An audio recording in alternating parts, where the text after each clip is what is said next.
Everyone. Hey, Hey. Brian. Hey, Erin. Hey, YouTube. Hello. Good to have you here. Let's go ahead and kick off the show. For those of you watching live, please put your comments and thoughts in the chat, and we'll try to make that part of the show. And if you're watching the replay, thanks for that as well. All right. Hello, and welcome to Python Bytes, where we deliver Python news and headlines directly to your earbuds. This is episode 324, recorded February 21st, 2023. I'm Michael Kennedy. And I'm Brian Ocken. And I'm Erin Mullaney. And this episode is brought to you by Compiler, a podcast from Red Hat. Tell you more about them. Erin, it's awesome to have you on the show. Thanks for joining us. Thanks for asking me to be on. Yeah, you bet. Yeah. Why don't you tell folks a bit about yourself before we jump into the topics? Sure. Yeah, I'm Erin Mullaney. I've been a web developer since around the year 2000. I currently work at Energy Solutions as a code base lead on a Django project there, which means that I write and review a lot of Django and Python code on a day-to-day basis.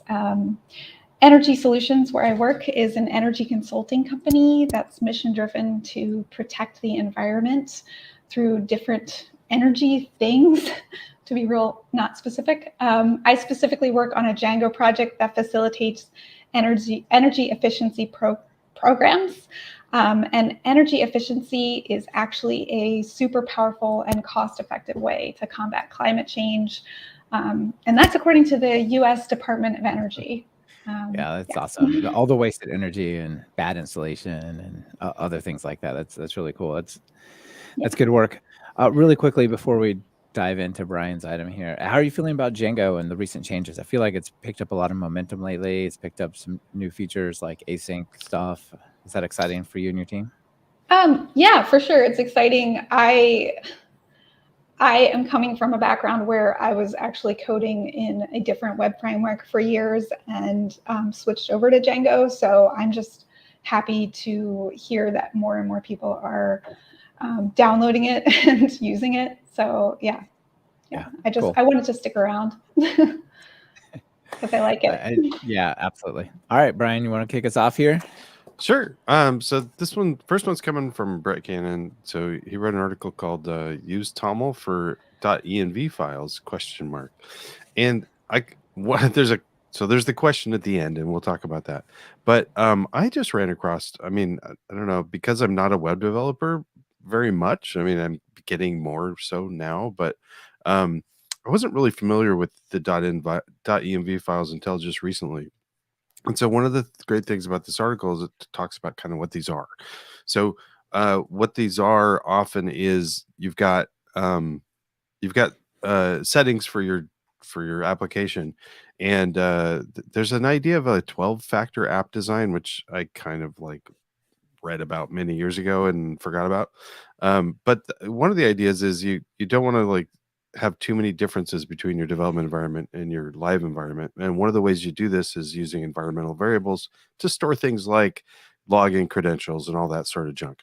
And in Python, one of the ways we do that is through .env files and also through a project called python.env, which is used by Pydantic and a lot of other projects. And what this does is allows you to have defaults in there. So in your development environment, you might have some silly credentials, but then, or, looking up somewhere, but then in your live environment, those are actually set by the production server to set those secrets. And so the question really is, what's the format of this? So, and I kind of never really thought about it before. And basically the problem is it's not defined, and it's in there's a text file. It has secrets. That. Yeah, and it says it's kind of like bashish files or something. It's by it's a format that's not formally specified and improves over time according to the python.env readme, but that's not really. What does that mean? It kind of means it's your application, so that you can define it however you want, right? But maybe we should have some standardization. So Brett was looking further into this, And one of the solutions that Adafruit came up with was let's not use .env, but actually just do a settings.toml. And it's used for the same thing, to store secrets such as passwords and API keys. So they're using TOML. And then basically, kind of, when you just do a normal simple TOML file, it looks pretty much like a normal any other .env file that people have used. So really, that's the question that that Brett is posing is, can we just standardize on this? Why don't we just, standardize .env as .toml as TOML format? And I think, why not? Mostly it'll work for everybody already. And then you could do cool things if we did TOML. You could extend it a bit. So like in the VS Code base, they're talking about like using categories and specific table to hit. You'd have multiple tables in there instead of just the global one. But what do you think? I think that's a cool idea. I like the ability to have multiple things like test and maybe dev, or like a connection string to a database or something. Yeah. It wouldn't make me sad if it was JSON as well. I know Erin is going to make a cameo for JSON later, but TOML seems to be winning on these things, and I would be okay with TOML as well. So Erin, you do web development. What do you use .env files or this sort of a setting? We use settings. We don't use .env files. We do have local settings, but no. Cool. I'm not really a Django developer, so maybe is it built into Django to have some solution for this? I'd have to I get it running on my machine and then I go and I code. Yeah. Okay. So all the OS stuff. Yeah, all the OS stuff is not, is cool. not stuff I worry about unless I'm installing a new requirement or something. Well, yeah, Django does have its way of managing settings that predates this stuff, I believe, as well. All right. Yeah, that makes sense. Well, Michael, should we switch to Pydantic? I have some crazy news for you. Yeah, let's do it. First, huge congrats over to Samuel Colvin. And I've had him on the show to talk about Pydantic before. Pydantic is one of the more exciting libraries, I think, especially in the API space, but also Python Bytes itself is powered by Beanie, the MongoDB ORM or ODM. And that uses Pydantic models as its validation in an exchange. Like the things that are mapped to MongoDB are Pydantic classes. So here's the news. The Sequoia, like one of the biggest VC firms in California, in the world probably, backs open source data validation Pydantic to commercialize with cloud services. That's crazy, huh? Yeah. Wow. We are a long way from the buy me a coffee, donate PayPal button that you see on various projects in this. And I think it's just a sign of the open source space finding its way to support really successful projects and to support people whose time and energy and contributions to the world would be better spent to further this library than, say, potentially like, well, how can we get like 1% of 1% increase on ad clicks by using my library or something like that, working for like companies that don't necessarily contribute so much. So some of the highlights here, you'll notice when I said we're a long ways from buying me a cup of coffee, Pydantic Services Incorporated emerges from stealth today with 4.7 million in seed funding. Wow. So yeah. Wait, what? Big coffee. That is a lot of coffee. You could have, that's like coffee for life. Some of that fancy kind, the weird variations and stuff. Yeah. Anyway, so it's not just Sequoia, it's Paratech, it's Irregular Expressions, it's Zapier co-founder Brian Helmig, who's also been on Talk Python before, and some other folks, co-founder of Sentry, David Kramer, so on. So let me see. I wrote down some of the highlights out of this whole article that I wanted to hit on. First of all, also this comes from Mark Little, who was a guest on show 285 and also a friend of mine. So thanks, Mark, for sending that in. So you might be wondering, okay, well, 4.7 million is amazing. It's a lot of support. It means Pydantic is only going to get better and stronger. But what the heck are you going to get for your 4.7 million? So the idea is that this new commercial entity, it'll incorporate a bunch of tools and services that are powered by and inspired by the Pydantic library. And from what I can tell is its primary goal is to make Pydantic really, really good further, right? There's already this big project for 2.0 for rewriting the core in Rust. This is the last time I had Samuel on the show on Talk Python to talk about that, which is going to make it a lot faster. But something a little bit akin to a platform as a service, something a little bit like a Heroku, where you can push Python code to production in simple ways, but using the validation and the data exchange and the understanding that Pydantic has for data as part of this. So final thing, then I'll get your all's thoughts on this, is they're going to start with an initial team of 6. The first 3 engineers are based in Montana, Chicago, and Berlin, various places. And so, yeah, I wish all the luck to the Pydantic team and to Samuel and folks. I think this is great. What do y'all think? I think this is great. And I like the conversion to Rust. That's pretty exciting. So, yeah. Erin, how's this sit with you? Does this surprise you? No, it's cool. It's very cool. I mean, I'm just Googling it because I didn't research it ahead of this talk, but yeah, it sounds like it can be used with any Python-based framework. Yeah, it came out of Fast. Great. Yeah, it came out of Fast API, and it plays many important roles in Fast API. It's the data validation. It's also the type hints that does the automatic data conversion, but it also drives like the Swagger Open API documentation and all those things. But it's been used way more places. For example, like Beanie, which I mentioned, or SQL Model, and plenty of others. And it's just starting to gain a ton of momentum as a really solid data exchange for Python that's not like directly talking to databases. So yeah, it should be good to see it grow.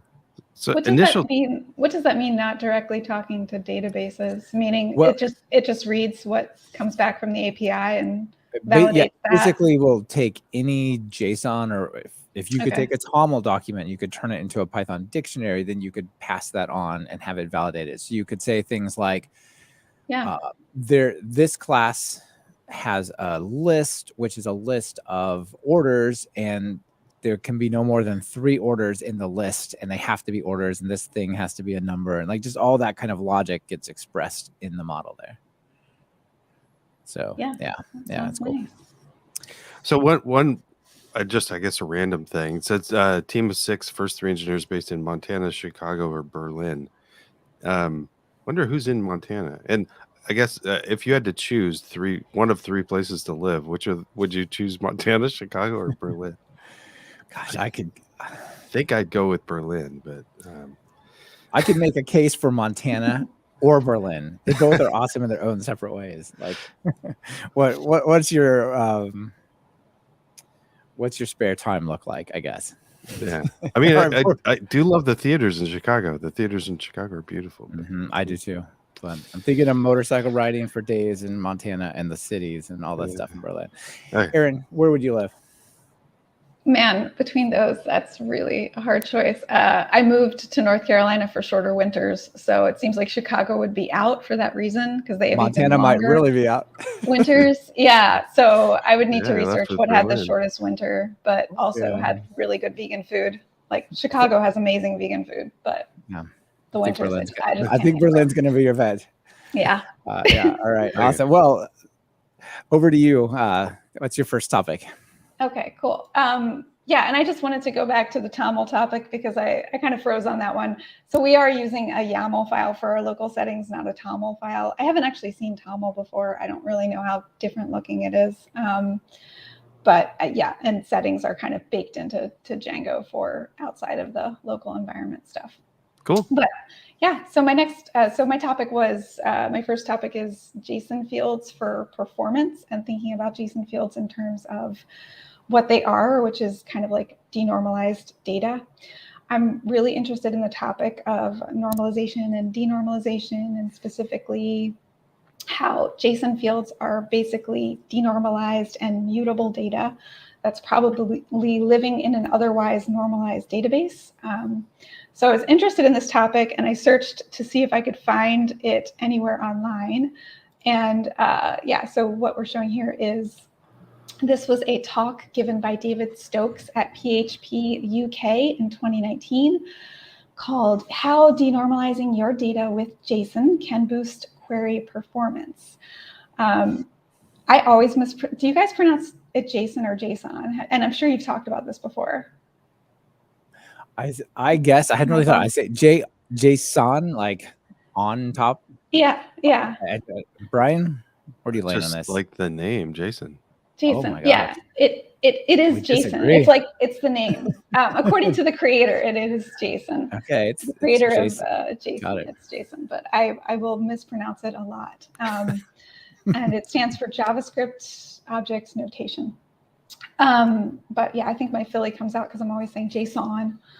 So yeah, so David Stokes gave this talk. He is a technology evangelist, and a lot of the talk was about MySQL as a backend in particular.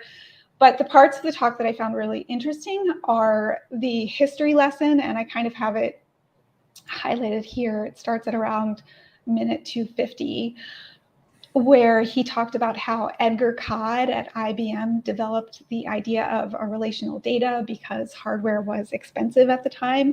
So having relational tables and normalized data was a way to not have duplication of data. And normalized data, just a quick definition, is like, or example, is like taking an address and breaking it down into parts.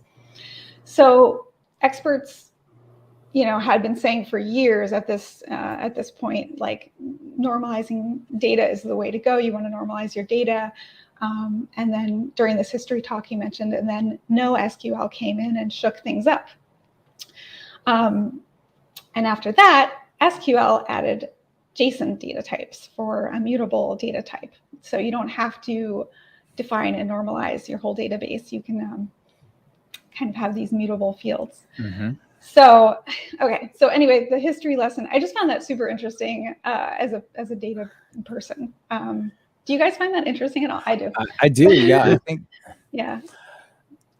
I think that this concept of mutable schema, not mutable data per se, but that the schema itself doesn't have to be as controlled and as strictly guarded by a DBA that goes through some giant process to figure out what you do, can add a ton of flexibility to the way that you evolve your app, right? So there doesn't necessarily have to be a DBA. It could be like, well, how are we going to schedule the downtime so that we can do the schema migration as we roll out this new feature, right? Like, those kinds of things can get challenging.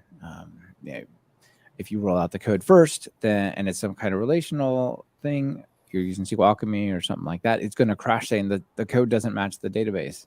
If you roll out the database first, it may no longer match what the code that's running is. And like, there's always this, well, what do I do?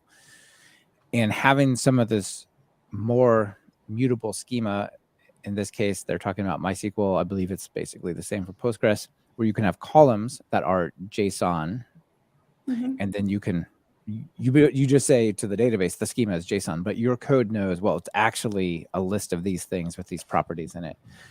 And you want to add a new property? Great, you add a new property. As long as your code can deal with it, super. So I think it's certainly something people should consider. It really adds a lot of flexibility. You don't need necessarily a normalization table, because you can just put the stuff, in a list, for example. Yeah, and not only flexibility, but also quicker querying. So so I really liked starting at around minute 14, this is what I was kind of looking for when I was looking for this topic. So I really liked that he gave this talk about it.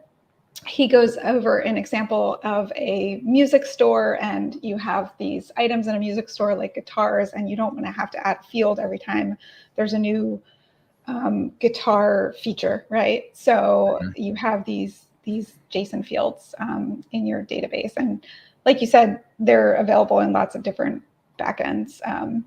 We use Postgres, and we use JSON fields all over the place. So, excellent. And he has this really cool diagram where he shows, reducing database dives and many-to-many joins, where you're diving from, one index into another to just to get at the data that you can get at the top level if you have it in this JSON field. Right. If you don't have to do a multi-way many-to-many join when it's just in there directly, right? Because you have more flexibility. It doesn't have to be tabular. Yeah. So I found it really cool. We use JSON fields in one of our big Django projects quite a bit, and our data is our schemas are normalized. But we find it really helpful for reporting, making reporting really, really fast because of that database dive that you don't need to do. And also for tracking snapshots of data. So something happened on this date and then the relational record changed, but the JSON gives you the snapshot of what the user did on that date. Right, so that's a good really point. Useful too. Because if the snapshot doesn't match the current schema, well, then how are you going to store it? Like, that gets to be a problem. But just JSON is JSON. That's right. Yeah. I guess I've taken this kind of to the far extreme in my world. So I'm a huge advocate, but I do almost all my work on MongoDB, which means it's all JSON all the way down. Right. So, but I think it's an absolutely fabulous way to work. I love it. The operational side of not doing massive migrations all the time, it's really, really good. Yeah, and I'm actually working on a blog article about it because I couldn't find what I specifically wanted to talk about today. So I'm writing up a blog article. It's not published. It'll be published next month. But I'll share it later with you guys. Yeah, please do. Yeah, and I think that's a great actually a great thing for people to do is just there's a discussion of something, and it does. If you can't find an article that expresses what you want to express, then write one. It's great. Yep. Indeed. All right, Brian, how about I tell everyone about our sponsor before we move on? Oh, that's a great idea. Yeah. As I said at the beginning, this episode is brought to you by the Compiler podcast from Red Hat.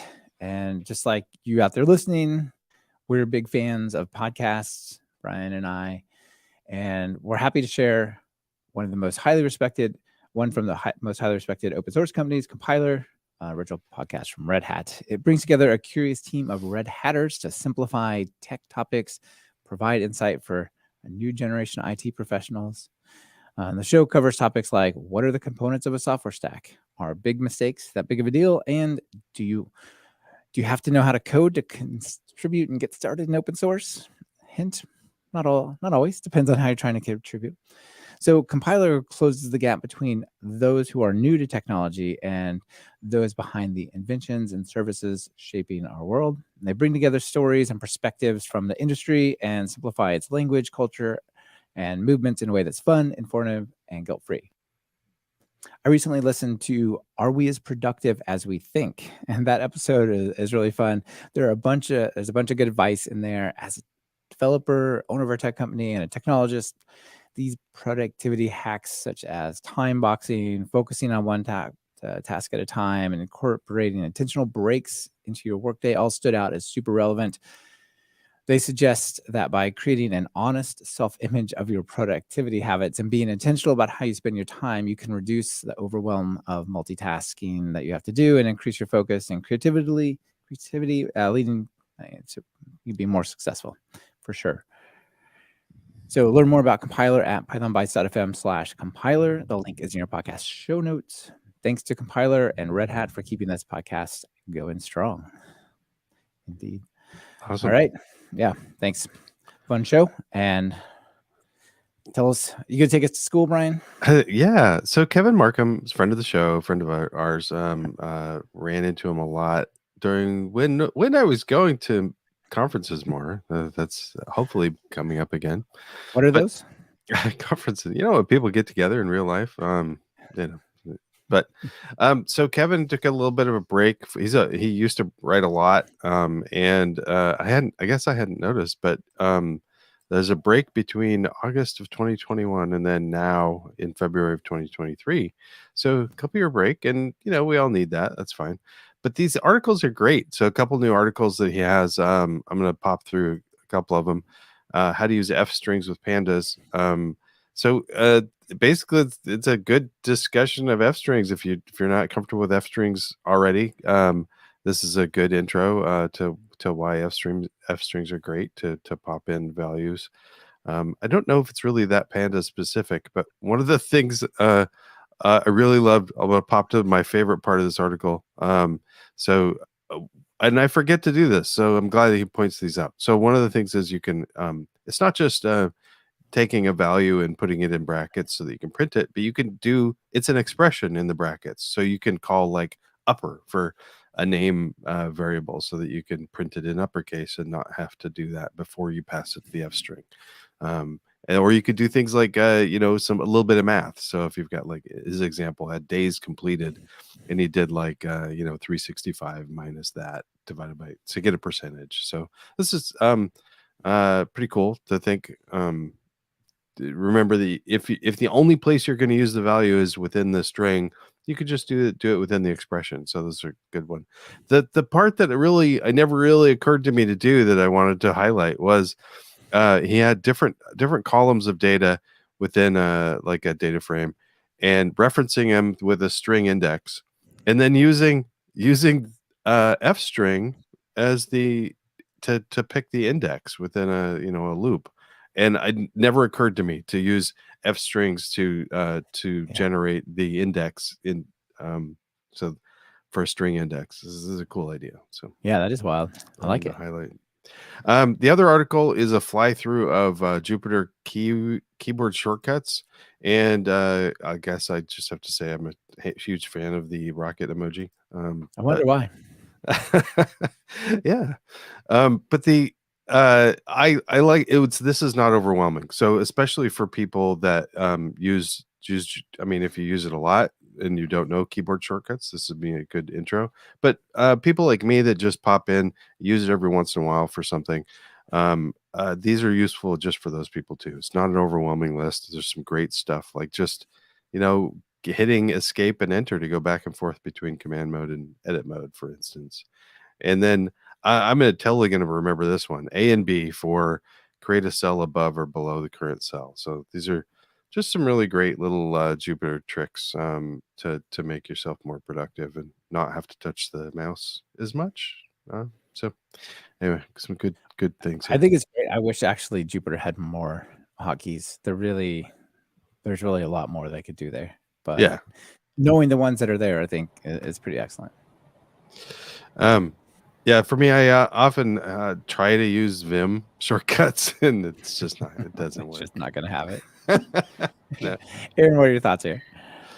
The F string article was really nice. Yeah, it's just it's hard to find a good F string article that like tells you all these different things you can do. So I was just scanning through it, and we use F strings quite a bit. And if we have old format Python strings that are in the code that we're updating in a pull request, we always ask the developer to please update those old ones to use F strings. That's a good as well. idea.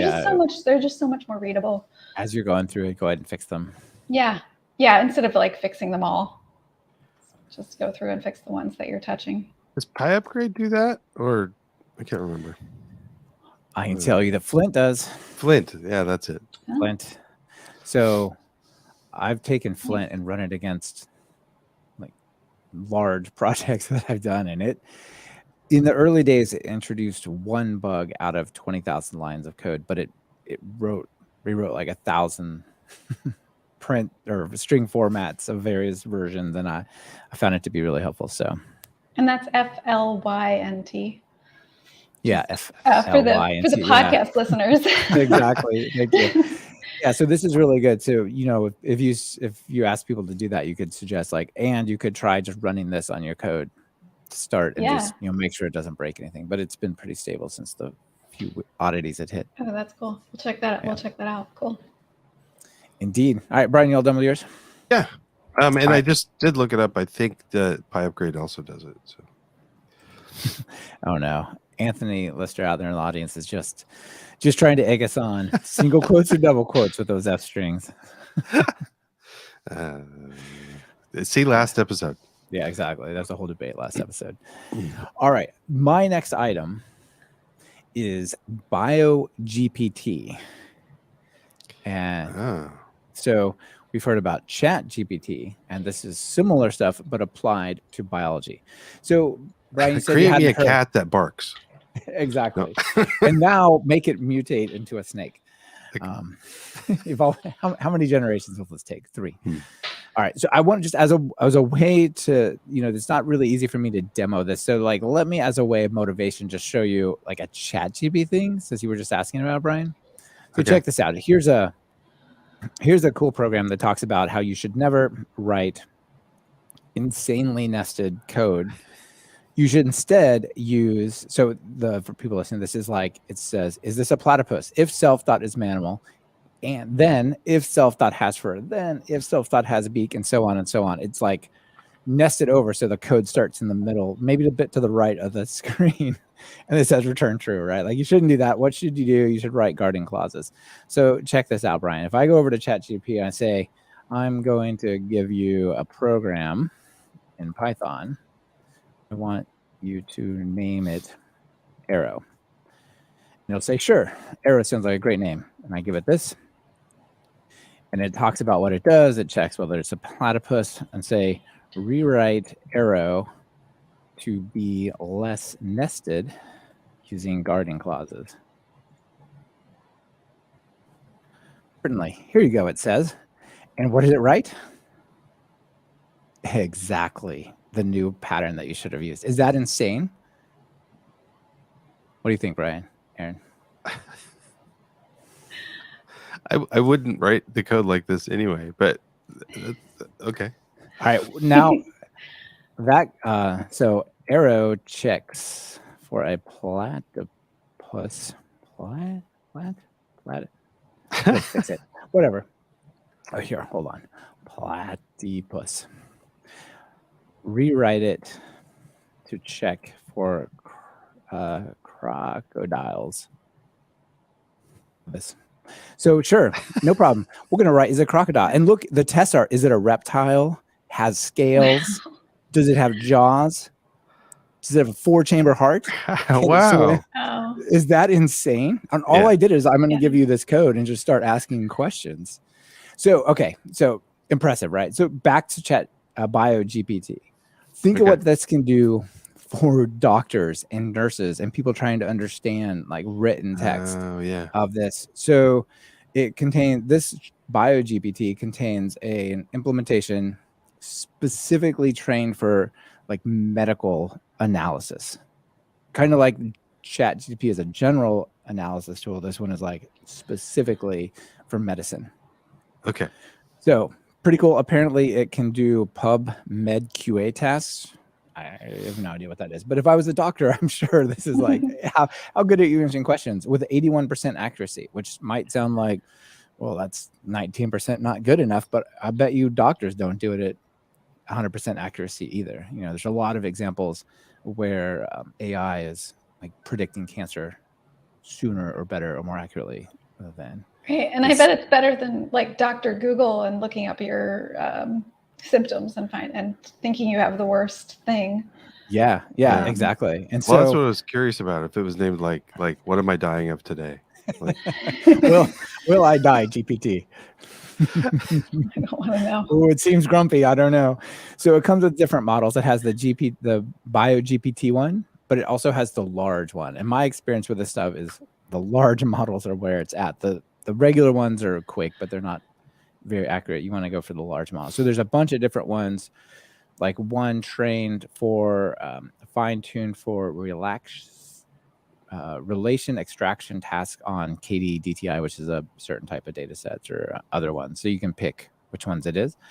And then you just start writing Python code. So you can either use a PyTorch style of programming, or I think down here there's a Hugging Face variant as well. So if it seems a little bit cleaner, a little bit nicer. So your model is from pre-trained Microsoft / BioGPT. And there's even a thing where you can try it out down here. There's like a live, some answering questions, for example. You can pull this up and you can ask it questions. For example, this one. Should chest wall irradiation be included after yes. It's just yes. I don't know. People can play around with examples. Like I said, I'm not a doctor. I don't really know reasonable things to ask it, but it's a weird world that we live in, and it has lots of positives and lots of negatives, I'm sure, that we're going to come to learn about. But BioGPT, if you're working on analyzing medical text, check this out. It's from Microsoft. I think anything that would reduce the amount of time doctors and medical professionals have to spend on the computer is probably good. So if this means they need to enter less things in because it's just like figuring stuff out for them, then that would be really powerful. But if it's just another tool that they have to use on the internet that makes them not get to be face-to-face with their patients, then I'm just kind of skeptical of it. Yeah. I feel like you could ask it questions like, we gave this person, here's their symptoms. We gave them this diagnosis. Is that consistent with, historical things? And it could do a lot of comparisons and analysis. Or do you think this person has this disease? Instead of just yes or no, it's like, why do you think that? You could have this conversation with it, and it may be able to tell you. Yeah, that's really cool. Indeed. All right.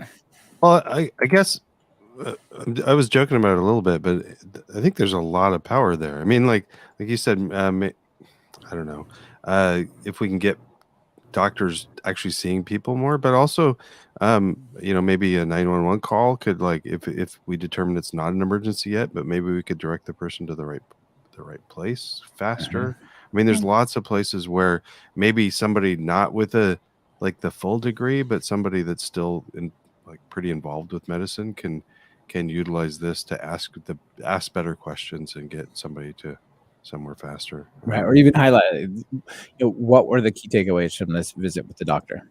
Yeah. Right. Yeah. So, anyway, it's cool. Yep. All right. One more bit of feedback out there. Will McGugan. Hey, Will. This is the kind of thing I'd like to see from AI. AI used for not putting artists and copywriters out of business. Yeah, I agree. Amplifying people's good work, not necessarily replacing it. Yeah. We'll see where it goes. All right. Erin, got the last one? Okay, great. Talking about code mentorship and communicating with new developers. That's my next topic.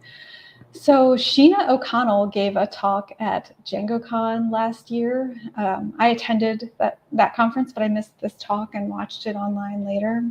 And it's about her work at Umuzi, training unemployed young people in underserved communities in Africa. So her company had to quickly build an online learning management system when the pandemic hit in 2020.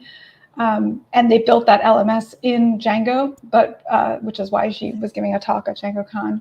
Before then, the learning was all done in person. So anyway, you might think that's cool and all, but how can I apply that to me?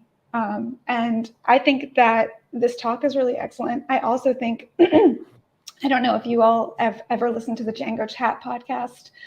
They had Sheena on and she talked about her work at Umuzi, and she talked about getting learners to review each other and also teaching green developers how to use GitHub and things like that, so they don't, quote, bother their teammates too much once they get into their jobs after they're finished at Umuzi.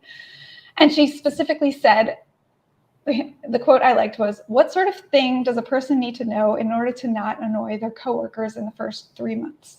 So I really liked thinking about the learning in that way. So something we started doing recently where I work is we had been doing code reviews. Me and the other code base lead had been kind of just doing them all ourselves. And our project manager, Matt, suggested we take we have a new requirement where 2 non-code base leads have to review any pull request before any code base lead looks at it. So that's something we just implemented. And have either of you have familiarity with pull requests and code reviews in your day-to-day? Yes. Okay. Yeah. So I have to say it's really like been really helpful to us, and I liked Sheena talking about that on the Django Chat podcast. She also mentioned that at Umuzi, the learners review each other. So someone who is further along in her course gets to both learn how to review code and also review someone else's answer, because, with Python, there are like a lot of different correct answers, right? So just like reactivating that part of their brain to look back at a previous answer is kind of cool. Yeah. I also think that it's cool that they're learning more than just loops, variables, functions, but how to coexist as a teammate in a software team. Yeah. Yeah, that's cool. Good find there. Yeah. So we're always looking for new ways to like onboard developers. And another cool idea that Sheena had was writing half solutions and leaving gaps for others to fill in the blank. I thought that was kind of cool, because when we onboard a new developer to our code base, it can be really rocky. And I kind of thought like, oh, that might be kind of neat. Instead of giving them a whole ticket to work on, like half finishing the ticket and like letting them fill in the other blanks is kind of cool. And just one more article that I found about this was on the Cactus blog. I used to work at Cactus as a Django developer there, and so I still follow their blog quite often. And they had this recent blog post from Dmitry Chukin about their new internal mentorship program there, where they have 3 different paths. And one is apprenticeship for folks just starting out as developers. One is for fellowship, and that's for people who are currently training in one of those coding camps. And then the third one, which is really kind of special, is mentorship for high school students. So I thought that was kind of neat. We're still, where I work, we're still figuring out how to onboard people. I feel like that is one of the hardest things. Do you both know what I'm talking about?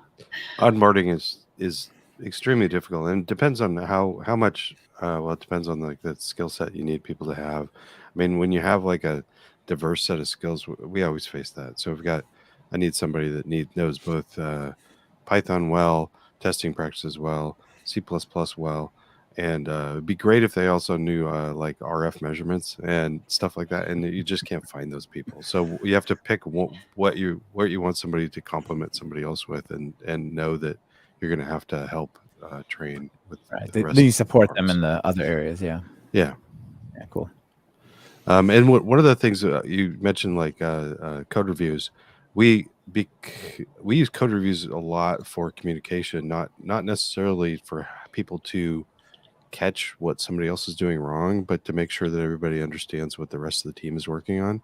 So we, especially for long running things, we have a practice of using draft code reviews. So code reviews and draft, so that and GitLab won't let you merge it if it says draft in the title.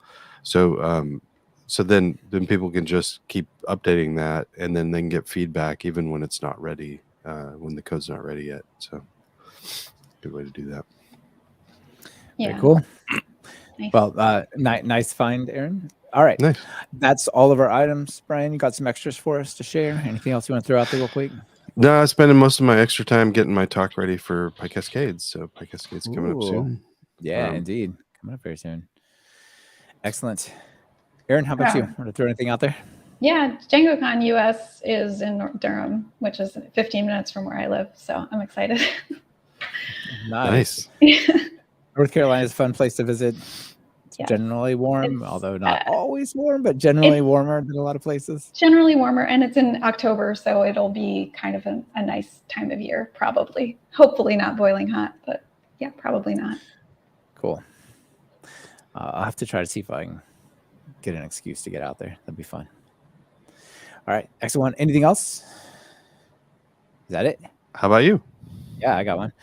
I do. All right, so an article came out a few days ago. Security researchers uncover 700 malicious open source packages on NPM and PyPI. This used to be a thing that could even headline. I think we even headlined, was the title of one of our shows, Brian. The news here is not this. The news is that this stuff is just not news anymore. So people, be careful out there. When you pip install stuff, make sure you spell it right. That's generally the worst thing, is the typo squatting. So anyway, the fact that this they're is doing not really, typos. I didn't realize that that's how they were. Oh, that's so smart. Like they might put a virus in request instead of requests with the plural. You know what I mean? Or if you transpose 2 letters, and there's some stuff that the PyPA is trying to do to thwart that, but it's still tricky. Or standard lib stuffs that you don't have to install. It's just there. People squat on that. Right. And create a package for that. All right. That's not the end of it. Another one. Brian, do you remember I announced, hey, everybody, update your Git? There's a security vulnerability in Git. This is the first time this has happened in a really long time. Yeah. Make sure you apply Git or you install 2.39.1 or higher. Well, guess what? 2.39.1 has a vulnerability that's completely different. But if you try to clone from a malicious repository, you're going to be having a bad day. So update your Git again. All right. And then also, I'm working on a project now where I needed an ignore file, but the project was originally created in one language, and I wanted the ignore file for another, and I was basically going to combine them. So maybe you all know this, maybe you know this. But GitHub, when you go to create a new project, you can choose what kind of project is it. Is it C++? Is it Python? Is it Dart? Is it Flutter? And you'll get a different ignore for that. Well, there's actually a repo, github.com/github/gitignore, and every single language that you could have chosen that dropdown has its ignore file here. So, for example, the Python one, it's checked into this project. So when you say create a new Python project, what comes out as the ignore is actually this file. So if there's people out there who really need a change to the default behavior of the Python git ignore for projects, you could go to a PR for this. But the way I use it is I just said, I also need one on Flutter, or there's not a Flutter one, but there's a Dart one. So I grabbed the one for Dart and piled that in there as well. Just add it to, or even if you're not using GitHub, you can use this for. Yeah, exactly. It has nothing to do with GitHub. It's just you have access to every version of an ignore file that GitHub thinks is good. Related to that is gitignore.io. This is another one. You come down here and search for other stuff. Like, for example, there was no Flutter, but in the GitHub one. But over here, I can put Flutter, and here's my Flutter one for all the crazy build code generation madness you get. So there's a project by TopTal, but gitignore.io, and you just put in here, I'm looking for whatever, and then it'll pull up. Type PyTest, see if it'll do the no results found. Oh, sad. Yeah. Sad face. Okay. But anyway, if you're looking for ignores for projects, there you go. Those are kind of nice. Cool. Nice. All right. Are you all ready for a joke? Yeah. Brian, I thought about you on this one in particular, so we'll see. We'll see what you think of it. So this is one. It's a cartoon, and it has a cartoon character looking at 2 red buttons. They're both going to do something massive. One has the star asterisk character, and one has the ampersand. And there's the person there just sweating out, like their fingers in the middle, doesn't know which one to pick. And it said, "My C code isn't working. No, it involves pointers." What do you think, Brian? I would not hire this person. The star will dereference the pointer, turning a pointer into one less level of pointing and do a value, where the ampersand will take a variable and make it a pointer, or if it is a pointer, make it a pointer to a pointer, or even more so. Which one do you press? Oh my gosh. It should be obvious by context. But it says a C++. Erin, do you have to do any of this kind of crazy stuff, or are you thankfully above and beyond the pointer world? I am, thankfully not Yeah, no C++ in my world. Yeah. All right. Well, that's what I got.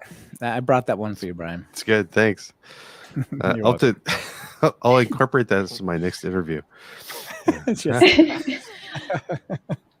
You need to change a string, and you're given a variable. Which one of these do you push? All right. Nice. All right. Cool. All right. Well, Erin, it's been great to have you on the show. Thanks for being here. Thanks for having me. Nice to meet you thanks. both. Yeah, you bet. And Brian, thanks as always. All See right. you. Bye. See y'all.